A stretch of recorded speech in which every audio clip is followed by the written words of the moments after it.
Olá pessoal, então sejam bem-vindos a mais uma aulinha de matemática básica e hoje nós vamos falar sobre a equação do segundo grau, mas só que a incompleta. O que seria a equação incompleta do segundo grau? A gente sabe que a equação ax2 mais bx mais c é a equação completa, quando a gente tem o a, o b e o c diferente de zero. Agora, se nós tivermos o b ou o c igual a zero, nós temos a incompleta. Então, vamos entender isso na prática. Mas antes, não esqueça de fazer a inscrição no nosso canal, que isso ajuda muito para que o nosso projeto de ensino siga adiante. Então, conto contigo. Vamos lá. De uma forma bem simples, toda e qualquer equação do segundo grau segue à risca essa estrutura aqui, ax2 mais bx mais c. Esse valor de a jamais deve ser zero, já que ela é do segundo grau. Porque se for o a igual a zero, nós já teremos uma equaçãozinha do primeiro grau. Porém, nós podemos ter valor de b e de c igual a zero.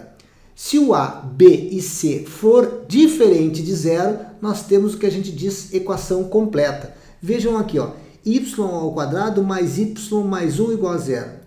Poxa, professor, eu não tenho x aqui, é a equação do segundo grau? Sim, qualquer equação que tenha expoente 2 aqui é de segundo grau. Nós podemos ter valor em x, em t, em y.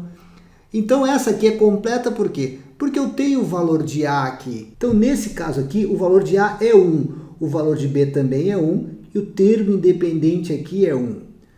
Já aqui, ela é incompleta porque eu não tenho o termo independente c, que é aquele que não tem x, tá? Está aqui o c, ó, aquele que não tem x multiplicando. Então vejam que aqui eu tenho 2x ao quadrado, eu tenho o a que é 2 e o b é menos 1, né? O b é aquele número que multiplica o x. Aqui eu não tenho qual? Eu não tenho o termo b. Lá na equação de cima eu não tinha o c, né? O c era igual a zero. Aqui o b é zero, porque vejam, eu tenho o expoente com x na 2, ou melhor, nesse caso aqui é t na 2. Então eu tenho a, eu tenho o termo independente, então eu tenho o c. Observe que o número que multiplica o t na 1 aqui não existe, por isso que eu não tenho o termo b.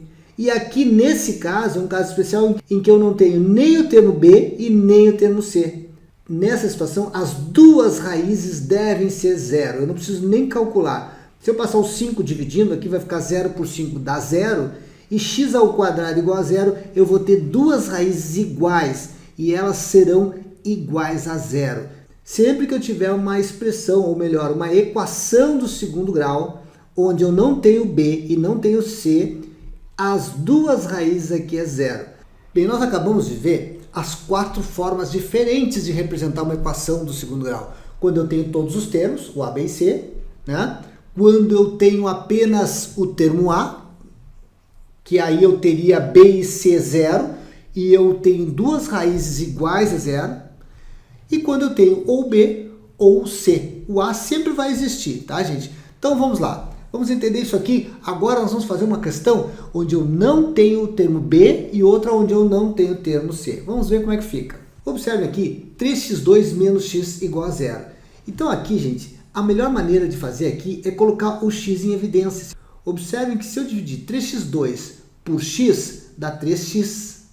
Se eu dividir o x por x, dá 1. Então, vejam aqui, ó, isso aqui dá igual a zero. Tá? Agora, eu tenho que ter duas raízes. A primeira raiz sai dessa situação aqui. Ó.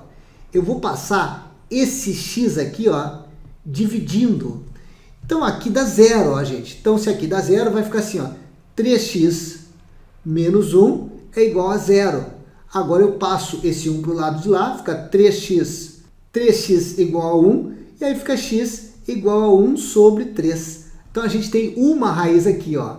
Só que eu tenho que ter duas raízes. Então qual seria a outra raiz, gente? A outra raiz seria assim, ó. Eu vou partir dessa estrutura onde eu coloquei o x em evidência e vou resolver assim, ó. Eu vou passar agora, ó, todo 3x menos 1 dividindo. Aí vai ficar assim, ó, 0 dividido por 3x menos 1. Vejam que aqui 0 dividido por qualquer coisa é 0. Então, a outra raiz vai ser zero. Então, eu tenho duas raízes. A raiz zero, que é essa aqui, e a raiz 1/3, que é essa aqui. Sempre eu vou ter duas raízes, tá bom, gente? Ok. Essa segunda estrutura aqui, é mais fácil fazer o seguinte, ó. Ao invés de ficar aplicando Bhaskara aqui, onde o A é 4, o B é 0 e o C é menos 16, é mais fácil pegar esse x ao quadrado e passar para o lado de lá, né? Quando eu passar para o lado de lá, o que eu vou fazer? Esse 4 está multiplicando, então ele vai passar dividindo. Então nós vamos ter aqui, ó, x ao quadrado é igual a 16 dividido por 4. Evidentemente, agora nós vamos ter que x ao quadrado é igual a 4, né? 16 por 4 é 4. E agora eu passo o quadrado para o lado de lá sob forma de raiz. Então fica x é igual a mais ou menos raiz de 4. Logo eu vou ter duas raízes. Mais raiz de 4 dá 2 e menos raiz de 4 dá menos 2.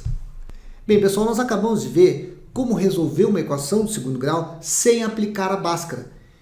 Essa técnica só vai ser efetiva e vai ser legal aplicar se eu não tiver o B, ou seja, se o B for 0, ou não tiver o termo independente C. É evidente que as duas formas de calcular são diferentes, tá bom? Então, eu aplico Bhaskara quando eu tiver a equação completa. Quando eu não tiver a equação completa, eu faço mais rápido usando essas técnicas. É evidente que se vocês forem aplicar Bhaskara, vai dar o mesmo resultado, tá? Tem outras formas de calcular uma equação de segundo grau que nós vamos ver mais adiante. Então, ficamos por aqui e te aguardo na próxima aula.